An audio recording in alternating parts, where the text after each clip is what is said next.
오늘 우리 같이 나눌 하나님의 말씀은 창세기 6장 말씀입니다. 창세기 6장 1절부터 22절까지 말씀입니다.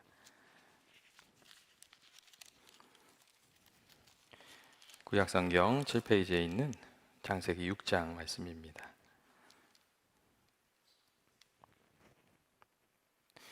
같이 읽겠습니다. 다 찾으셨으면 같이 읽겠습니다.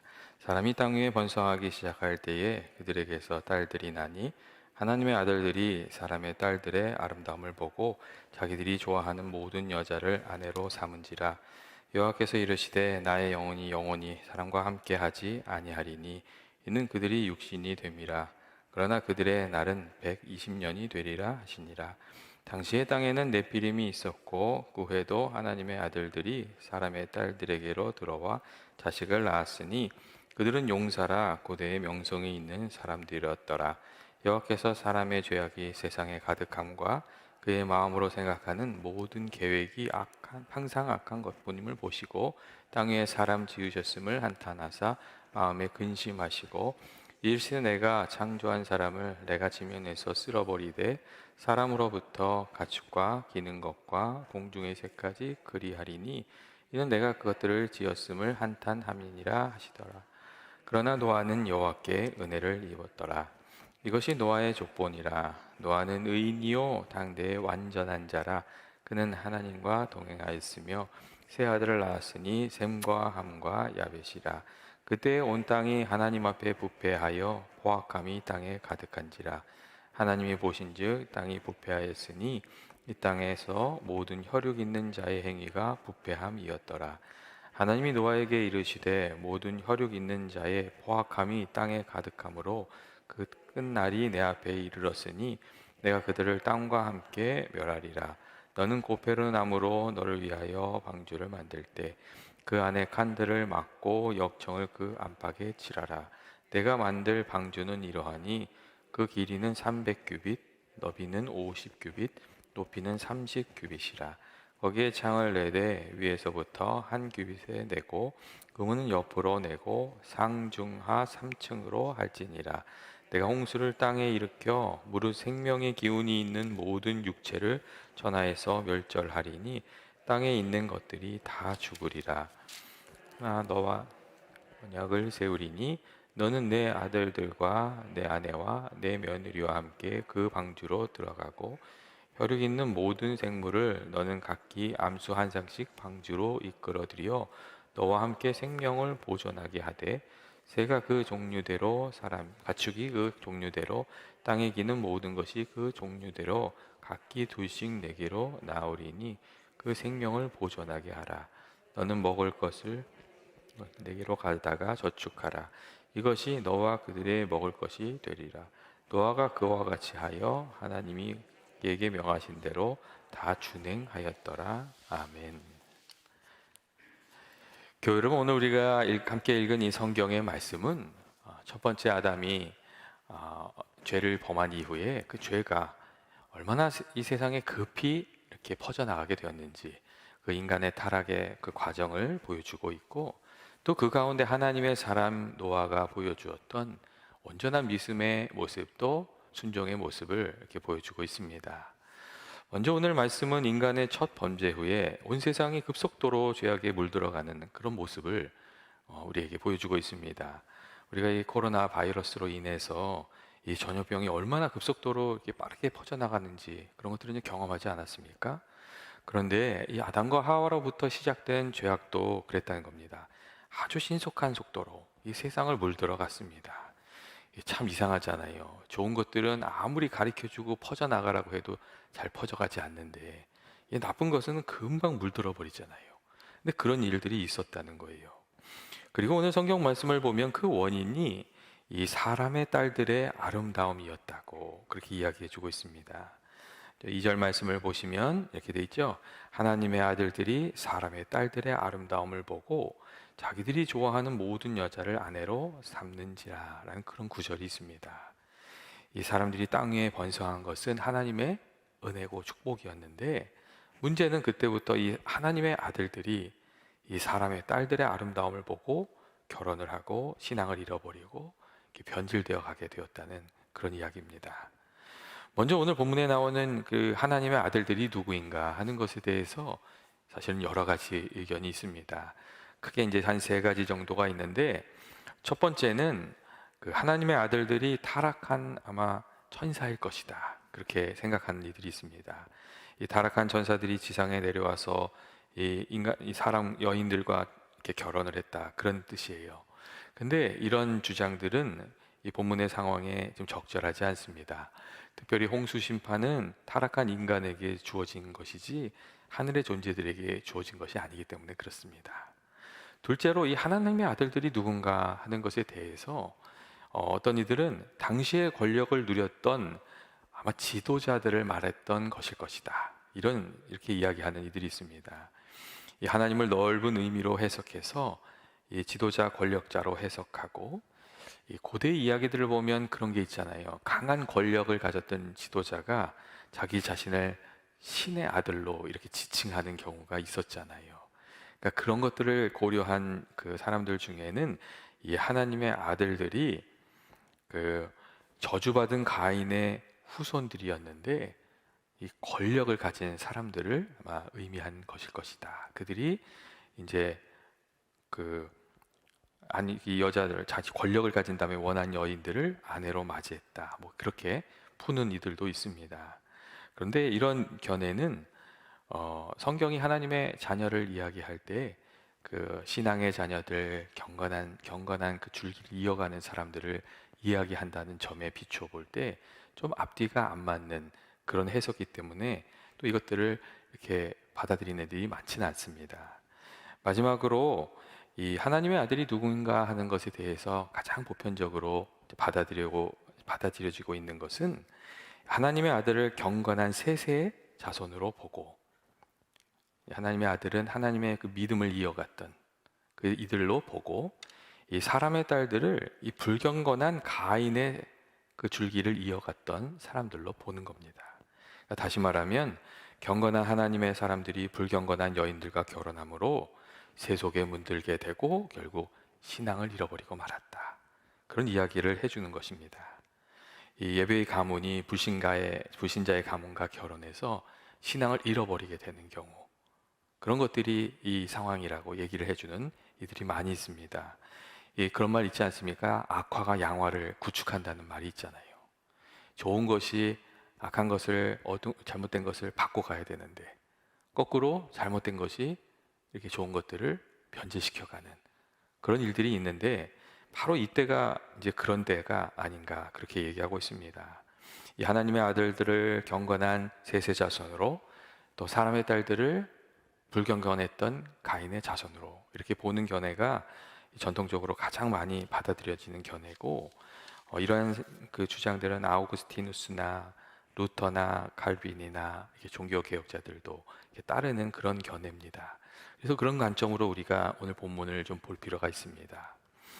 중요한 점은 이 하나님의 자녀들, 그 믿음의 사람들이 사람의 딸들과 결혼하고 나서 하나님의 그 공의를 잃어버리고 하나님으로부터 멀어지게 됐다는 겁니다. 이 3절 말씀을 보시면 그것들을 이렇게 얘기해 주고 있어요. 여호와께서 이르시되 나의 영이 영원히 사람과 함께 하지 아니하리니 이는 그들이 육신이 됨이라. 그러나 그들의 날이 120년이 되리라 하는 그런 말씀이 있습니다. 그들이 육신이 되었다는 그 말은 이들이 하나님을 떠난 존재가 되었다, 그런 뜻을 가지고 있고, 그들의 날이 120이 되리라 하신 말씀은 두 가지 의미가 있는데, 한 가지는 그 당시에 사람들이 굉장히 오래 살았잖아요. 근데 이 사람들이 살아가면서 너무 많은 악을 지으니까 하나님께서 그 나이를 제한하신 거예요. 그런 의미가 있어요. 그리고 또 한 가지 의미는 어떤 의미가 있냐면, 하나님께서 그들이 악을 많이 행함에도 불구하고 당장 그들을 심판하지 않고 그래도 120년이라는 회개할 기간을 주셨다는 그런 의미가 있습니다. 이 성경에 보면 하나님께서 그렇게 악한 일을 하더라도 기회를 주는 그런 말씀들이 많이 있잖아요.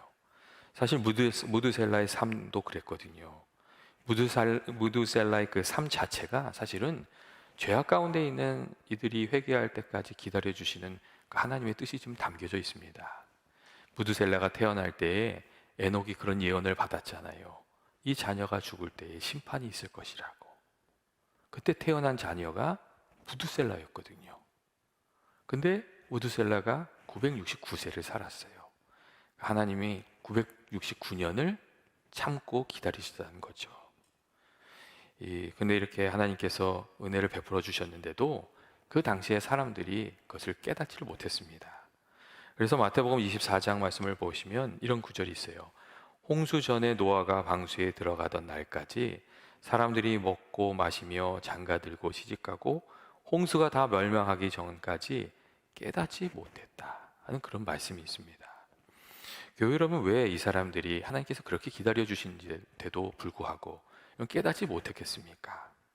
그거는 하나님을 떠나서 범죄하며 살았지만 세상적인 관점으로 볼 때 그들이 더 좋은 결과를 거두면서 사는 것처럼 보였기 때문에 그렇습니다.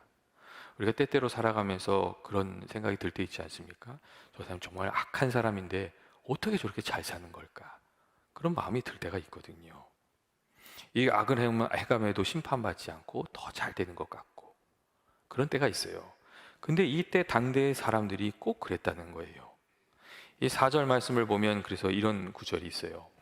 당시의 땅에는 네피림이 있었고 그 후에도 하나님의 아들들이 사람의 딸들에게로 들어와 자식을 낳았으니 그들은 용사라 고대의 명성이 있는 자들이었더라 하는 말씀이 있어요. 여러분, 이 말씀이 무슨 뜻이겠어요?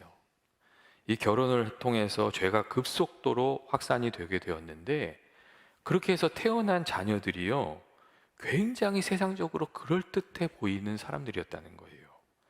용사였고 고대의 명성이 있는 사람들이었고 네피림이라고 불릴 정도로 등치가 좋은 사람들이었고 그랬다는 거예요. 이 당대에 네피림이 있었으니 라는 말은요 당대의 일반 사람들과 구분되는 비범한 사람들이 있었다는, 어떤 이들은 이 네피림이라는 말이 그 단어 속에 떨어지다라는 뜻이 있어서 이게 하나님으로부터 추방당해서 떨어진 어떤 천사들이 아닐까 그렇게 생각하는 사람들도 있는데, 사실은 이 성경의 맥락에서 보다 적절한 해석은 하나님의 아들들과 사람의 딸들이 결혼해서 아이를 낳았는데 너무도 능력 있는 아이들이 태어났더라는 거예요. 그래서 오늘 말씀을 보면 자식을 낳았더니 그들이 용사라 고대의 명성이 자자한 사람이었다 이렇게 되어 있어요. 여러분 어떻게 생각하세요? 오늘 어머니들이 자녀들을 세상적으로 훌륭한 자녀 만들겠다고 정말 애를 많이 쓰거든요. 우리 부모들의 그 소원이 다 그런 점이 많이 있습니다.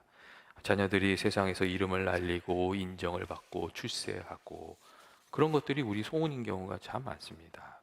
그런데 성경을 보면 하나님의 자녀들이 사람의 딸과 결혼해서 자녀를 낳았고 꼭 그렇게 되는 것처럼 보였다고 얘기하고 있어요.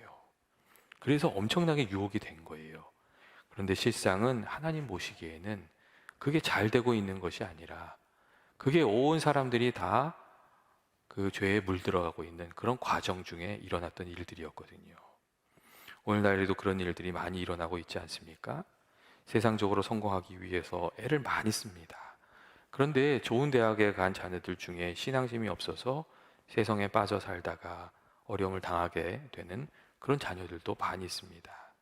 인간적으로 볼 때 잘 되는 것 같지만 하나님 보시기에는 그 올바른 방향으로 나아가고 있는 것이 아니었다는 겁니다.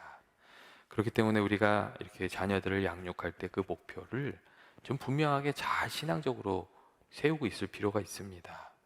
신앙교육은 세상에서 잘 먹고 잘 살고 성공하고 인정받는 것이 목적이 아니라 신앙교육의 목적은 하나님이 인정하는 사람이 되도록 하는 것. 우리 자녀들이 하나님이 인정하는 사람이 되도록 하는 것. 그리고 생명책에 그 이름이 기록된 사람이 되게 하는 것. 여러분, 우리가 이 기준을 좀 분명하게 세우고 좀 살아갈 필요가 있습니다. 예전에 어떤 분이 이런 제안을 하시더라고요. 그분이 정말 교회를 많이 사랑하셨어요. 그리고 이런 거 하면은 이 교회가 더 잘 되지 않을까 그런 마음으로 이게 제안을 하셨어요. 그래서 제가 그 마음을 잘 아는데 그분의 이제 제안이 어떤 거였냐면 요즘에 그 K-팝도 유행하고 이 걸그룹 댄스도 유행하고 막 그러잖아요. 그러니까 교회에서 이제 클럽 같은 거 만들어서 아이들한테 그런 것들을 좀 가리키면 아이들이 교회에 오는 것도 즐겁고 더 전도도 많이 되고 그렇게 되지 않을까. 그래서 K-팝 댄스나 이런 걸 가르쳐 주면 어떨까 하는 제안을 하셨어요. 정말 좋은 마음으로 하셨죠. 근데 제가 이렇게 생각하면서 그런 생각을 했어요. 정말 사람들도 좋아하고 아이들도 좋아할 수 있을 것 같은데 정말 그게 하나님 앞에서 근데 우리가 하나님 기뻐하실 만한 일일까? 우리가 교회가 그것을 해야 될 일일까? 그런 세상에서도 얼마든지 할 수 있는 일인데 그 생각을 좀 하게 됐어요. 그래서 그분이 정말 교회를 생각하면서 얘기하셨지만 이 걸그룹의 춤이나 노래가 하나님 앞에서 그렇게 바람직하지 않을 것 같아서 제가 그것을 이렇게 받아들이지 않았던 때가 있습니다. 근데 그럼 우리가 그렇게 좀 결정을 생각하면서 결정해야 되는 때가 종종 찾아오는 것 같아요. 오늘날 세상의 가치가 교회에 많이 들어왔기 때문에 우리 신앙인들이 신앙생활 하면서 혼동이 될 때가 참 많이 있습니다. 이 예배는 하나님을 만족시키는 건데 어느 순간 사람을 만족시키는 예배로 그 색깔이 달라져 가고 있고 이 세상에서의 성공이 아니라 그 세상에서의 성공이 마치 신앙의 성공인 것처럼 우리가 오해하고 있고 또 하나님 말씀을 그대로 순종하는 것이 아니라 자신의 형편에 맞게 섬기면 되는 것처럼 우리가 오해하면서 좀 살아가는 것은 아닌가. 이 성경을 바라보면서 그 믿음의 기준을 다시금 세워가야 하지 않는가. 그런 생각이 많이 드는 시대를 우리가 지금 살아가고 있습니다. 노예 시대에 사람들이 악을 많이 범하고 있음에도 불구하고 하나님이 오래 참으셨습니다. 하지만 세상에 악이 가득하게 되자 하나님께서 세상을 심판하기로 하셨다고 이제 그런 말씀이 나옵니다. 5절부터 7절 말씀인데 5절부터 7절 말씀이 이렇게 돼 있죠. 여호와께서 사람의 죄악이 세상에 가득함과 그의 마음으로 생각하는 모든 계획이 항상 악할 뿐임을 보시고 땅 위에 사람 지으셨음을 한탄하사 마음에 근심하시고 이르시되 내가 창조한 사람을 내가 지면에서 쓸어버리되 사람으로부터 가축과 기는 것과 공중의 새까지 그리하리니 이는 내가 그것을 지었음을 한탄함이니라 하시니라 하는 그런 말씀이 있습니다. 하나님께서 내리겠다는 이 심판이 얼마나 엄중했든지 그 사람의 죄로 인해서 사람만 심판받는 것이 아니라 다른 생물까지도 다 심판을 받는 그런 상황이 되고 말았습니다. 그런데 참 신기하게도 그러한 때에 또 하나님의 은혜를 받았던 그런 사람이 있었습니다. 그게 우리가 잘 아는 노아이고 오늘 말씀을 보면 9절 말씀을 보면 노아가 또 어떤 사람인지도 이 세 가지로 설명해 주고 있어요.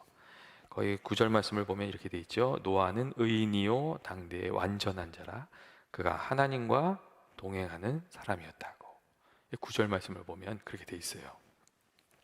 먼저 이 노아가 의인이라는 말은 무슨 뜻이냐면 그가 절대적으로 아무 흠이 없는 사람이었다는 그런 뜻이 아니고 그가 무슨 일을 하든지 그 마음에 사심이 없고 의로움을 추구하면서 살았다는 그런 의미를 갖고 있습니다. 이 세상 사람들이 다 자기 자신을 섬기고 악을 행하는데 이 노아는 하나님을 섬기고 선한 것을 추구하면서 살았다는 그런 이야기입니다. 사실 노아의 시대는 온 세상이 도덕적으로 파산한 상태였고 이기적인 욕망과 쾌락을 추구하는 어떻게 오늘날 우리들의 시대와도 비슷한 점이 많이 있는 그런 시대였습니다. 그런데 그런 가운데서도 노아는 홀로 신앙의 좁은 길을 걸으면서 하나님이 기뻐하시는 뜻을 추구했던 그런 사람이었다는 겁니다. 그게 그가 의로웠다는 그런 의미입니다. 그리고 노아가 완전한 자였다는 이 말은 이 아무 흠도 없는 사람이라는 뜻이라기보다는 이 하나님께서 맡기신 일을 책임 있게 완수하려고 애를 쓰는 그런 사람이었다는 의미가 담겨져 있습니다. 이 완전하다는 이 단어, 탐임이라는 어원에 어떤 일이 맡겨지면 그것을 완수한다는 그런 의미가 담겨져 있기 때문에 그렇습니다. 다시 말하면 이 완전한 자라는 이 말은 책임감이 있는 사람이었다.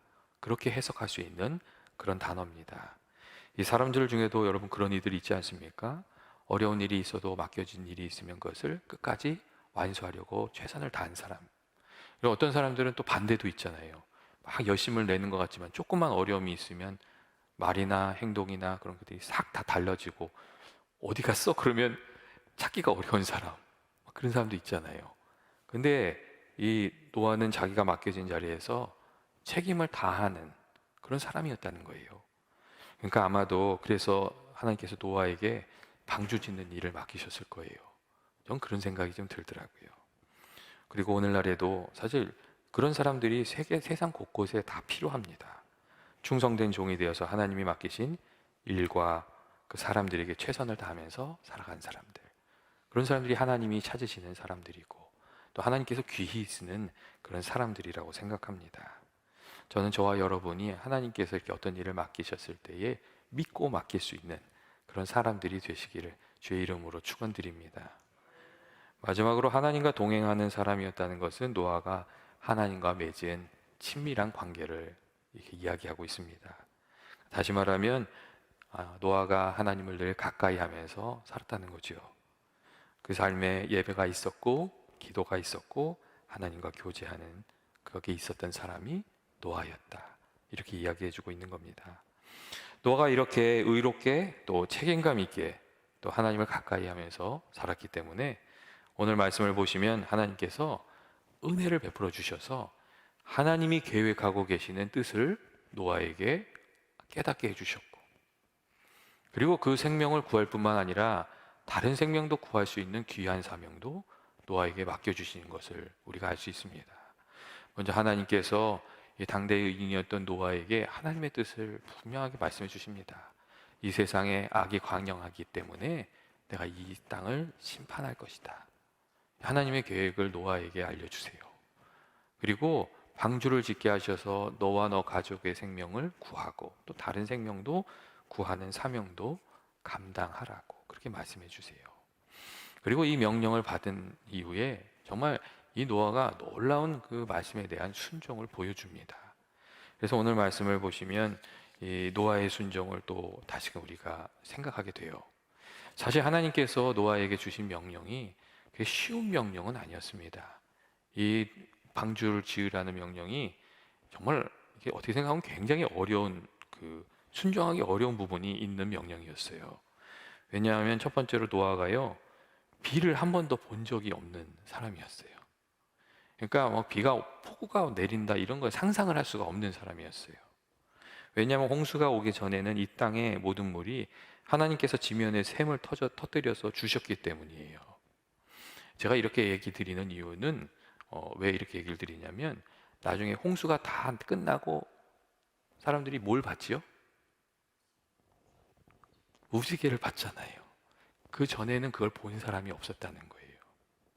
그래서 이제 학자들이 그 당시에는 비가 없었을 것이다. 그런 얘기를 해요. 그러니까 이 말을 이렇게 어떻게 생각하면 이런 거예요. 하나님이 비를 내려서 심판하실 것 같은데 그걸 한 번도 본 적이 없다는 거예요. 그러니까 와닿지가 않겠죠. 그런데 그런 어려움을 뚫고 나가야 했다는 거죠. 둘째로 노아가 이 가장 가까운 바다로부터 수백 킬로미터 떨어진 곳에 살았어요. 근데 그곳에다가 배를 지으라고 했던 거예요. 그럼 그걸 어디에다 쓰겠어요? 근데 그 배를 지어야 하는 명령을 받았어요.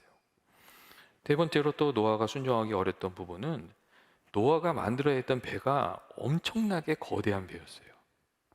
그 길이가 137m, 너비가 23m, 높이가 14m에 이르는 이 거대한 항공모함 같은 3층짜리 배였어요. 예전에 어떤 분이 이 노아의 방주 크기를 설명해 주기 위해서 이런 얘기를 하더라고요. 이 노아의 방주의 길이가 137m인데 참고로 이 미식 축구장의 그 길이가 109m래요. 그러니까 미식 축구장보다 더 긴 배예요. 그리고 폭이 노아의 방주가 23m인데 미식 축구장이 48m예요. 그러니까요, 폭은 미식 축구장 폭의 절반 정도 되는 거예요. 그만한 배를 만들어야 됐다는 거예요. 그러니까 노아가 이게 얼마나 이게 힘들겠어요. 그러니까 성경을 보면 노아가 이것을 하나님 말씀에 순종하기 위해서 평생을 수고했다고 얘기해 주거든요. 이 배를 만들기 위해서 140년이라는 시간이 걸렸어요. 그러니까 그만큼 순종하기가 어려웠던 일이고 정말 물가도 아니고 내륙에다가 그렇게 거대한 배를 지었으니 노아가 이 사람들한테 얼마나 비웃음을 받았을지도 우리가 또 생각할 수 있는 부분이거든요. 그러니까 노아가 순종하기가 참 어려웠다는 거예요. 그런데 노아가 그럼에도 불구하고 정말 온전한 순종이 무엇인지를 우리에게 보여주고 있습니다. 첫째로 노아는 자신이 이해할 수 없는 상황에 있었고 일이었지만 조건을 달지 않고 망설임 없이 그 일을 해갔습니다. 순종했다는 거예요. 사람들 중에는 자신이 이해가 되는 것은 순종하고 이해가 되지 않으면 순종하지 않고 그런 경우가 있습니다. 그런데 사실 그거는 온전한 순종이 아닙니다. 그리고 하나님께서 사람들은 자꾸 설명을 요구하는 부분이 있는데 사실 설명을 해주실 이유도 없고 또 하나님이 설명을 해주셔도 우리가 이해하지 못하는 경우가 훨씬 더 많이 있습니다. 그렇기 때문에 이해가 잘 안 되려도 우리가 지금 하나님 말씀이 우리 마음속에 주어질 때 순종해가는 그런 삶이 필요합니다. 그리고 즉각적인 순종은 평생 성경에 대해서 토론하고 공부하는 것보다 우리가 훨씬 더 많이 배우게 해줍니다. 그리고 순종하지 않으면 깨닫지 못하게 되는 것도 있습니다. 순종하고 나서 하나님께서 이 일을 나한테 명하신 이유가 이거였구나. 그때 참으라고 하신 이유가, 그때 용서하라고 하신 이유가, 그때 믿음으로 한번 도전해 보라고 하신 이유가 여기 있었구나. 이렇게 깨달아지는 경우가 참 많이 있습니다. 그래서 말씀에 순종하면서 나아가는 것, 그게 참 믿음 생활에 굉장히 중요한 부분입니다. 둘째로 노아는 아주 온전한 순종을 보여주었습니다. 우리들은 많은 경우 부분적인 순종을 순종으로 압니다. 그래서 순종하기 좋은 명령만 따르고 이렇게 또 순종하고 싶지 않은 것은 순종하지 않고 이렇게 부분적으로 순종하는 경우가 많은데 노아는 온전한 순종을 보여주었습니다. 우리가 이렇게 살아가면서 이 부분적으로만 순종하는 경우가 참 많이 있어요. 그러니까 예를 들면 교회는 내가 출석하겠지만 11조는 곤란합니다. 그런 경우가 있는 거예요. 성경을 읽긴 하겠지만 나에게 상처를 준 사람은 용서하지 않겠습니다. 사실 그러한 부분적인 순종은 하나님께 온전히 순종하는 것은 아니라고 이렇게 이야기할 수밖에 없습니다. 진정한 순종은 하나님의 말씀을 그대로 따른다는 것임을 우리에게 주시는 그 말씀이 있을 때 그것을 온전히 따르는 것이라는 것을 우리가 좀 깊이 생각할 필요가 있습니다. 마지막으로 노아는 그의 행동으로 하나님의 말씀에 순종을 했습니다. 그의 믿음은 단순히 말에 머물러 있지 않았고 그는 힘들게 140년 동안 그 몸으로 그 배를 지었습니다. 그리고 자기 자신과 동물들이 먹을 그 양식을 다 준비해야 됐습니다. 다시 말하면 그의 순종은 단순히 지식에 머물러 있는 것이 아니라 몸으로 하는 순종이었다는 겁니다. 이렇게 노아는 순종이 무엇인지를 그 노아의 방주를 지으면서 우리에게 보여줬습니다. 그리고 그가 온전히 순종하였기 때문에 하나님께서 말씀하신 대로 그 치수대로 그 크기대로 또 말씀하신 그 방법대로 그대로 순종했기 때문에 홍수가 왔을 때에 그 자신과 다른 생명들을 다 건질 수가 있었습니다. 만약 온전한 그 순종이 아니었다면 그 배가 홍수를 이겨내지도 못했을 것이고 그 안에 탄 그 노아도 생명을 구원받지 못했을 건데 정말 온전히 순종함으로 하나님의 귀한 뜻을 온전히 이루는 그런 노아가 될 수 있었습니다. 히브리서 11장 7절 말씀을 보면 믿음으로 노아는 아직 보이지 않는 일에 경고하심을 받아 경외함으로 방주를 준비하여 그 집을 구원하였으니 이로 말미암아 세상을 정죄하고 믿음을 따르는 의의 상속자가 되었느니라 하는 그런 말씀이 있습니다.